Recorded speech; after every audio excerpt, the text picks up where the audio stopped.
I am playing a video game. This video game is fun. I think I will play the sequel. That's pretty much it.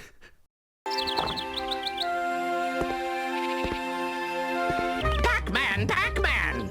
Oh god, would you shut the f*** up? Pac-Man, Pac-Man! Are you supposed to be that little kid tugging on my arm at the toy store because they ran out of your favorite Funko Pops? Stop crying and maybe I'll take you out for an ice cream later. God, I know. I gotta go recollect the golden fruits to save Pac Village or whatever. You don't have to give me this whole spiel on the apparent lore behind Pac-Man that was obviously pulled out of some jabroni in an office building's ass for this game. Pac-Man is supposed to be simple. Simple fun and nothing else. You collect the dots, collect the fruit, murder the ghosts, and move on. Like... Can you tell I have no patience for this game already? I don't know what it is. This game is pretty much Pac-Man World 1 with updated graphics, larger levels, and even more traditional Pac-Man arcade fun. Basically, it tries harder. So why is it that whenever I play it, I find myself feeling rather annoyed? Maybe it's the game's unacceptably bad camera. Perhaps it's the excessive amount of collectibles. Or maybe, just maybe, it's the fact that the same boss fight is recycled over and over again. Those things may just a wee bit have something to do with it, just a smidgen, but I think it goes even further beyond that. I think that generally this game is boring. It's a bore on our reality, kind of like how space is. JK LOL, space is fake. Where my flat earthers at? Just kidding about that too. But why is this crap such a drag during 70% of its run?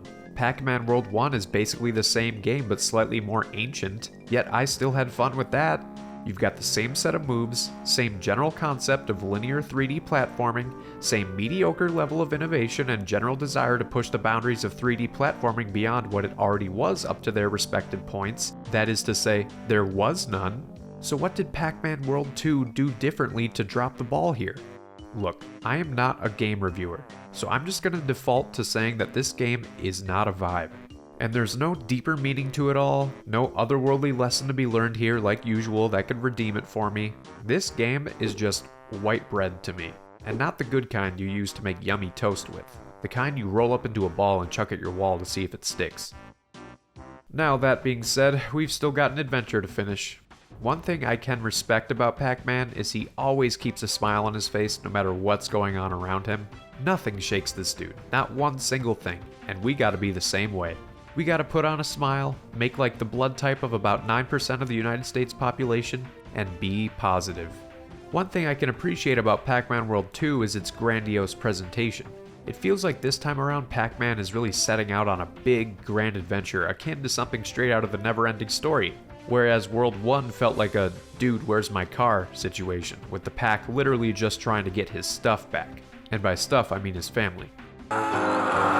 Things get slowly more insane as we at one point find ourselves scaling Mount Everest-style snowy mountains, only for Pac-Man to ice skate down them like it's nothing. Do a kickflip. Hold up, you mean to tell me that Pac-Man knows how to scuba dive as well? He's bobbing and weaving sharks in underwater mines like they were an unvaccinated person in 2020. So not only can our man skate down Mount Everest, but he can also scuba dive the entire Pacific Ocean? Yeah, roll the clip. The name's Bond. James Bond.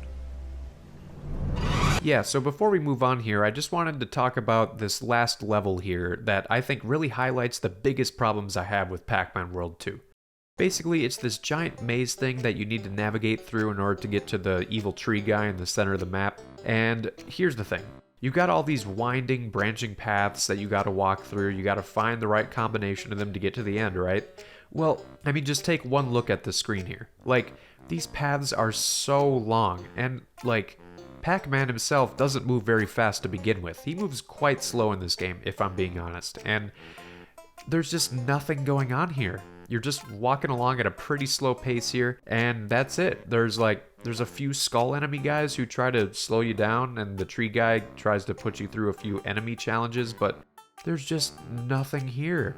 This isn't, like, stimulating at all here. It isn't. It's slow, plodding, and boring. And I think that just speaks to the rest of the game and how it functions. It just feels like there just isn't enough happening here to really matter or be interesting at all. I mean, at the very least, the final boss here isn't too offensive. At least he's not, like, ridiculously, stupidly hard, like, in a bad way. Like, he's just decent, you know, nothing to really write home about, and I am okay with that, because I'm ready to be done with this shit. He throws a few things at you, you gotta wait for him to come down to taunt you or something like that, then you know, kickflip him in the face, and yeah, that's Pac-Man World 2 in a nutshell.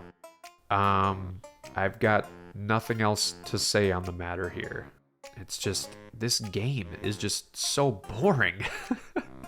But anyways, yeah, if you liked what you saw here and you want more of this stuff, leave a like, subscribe, and leave a comment telling me what your favorite Pac-Man game is, because there are a lot of them.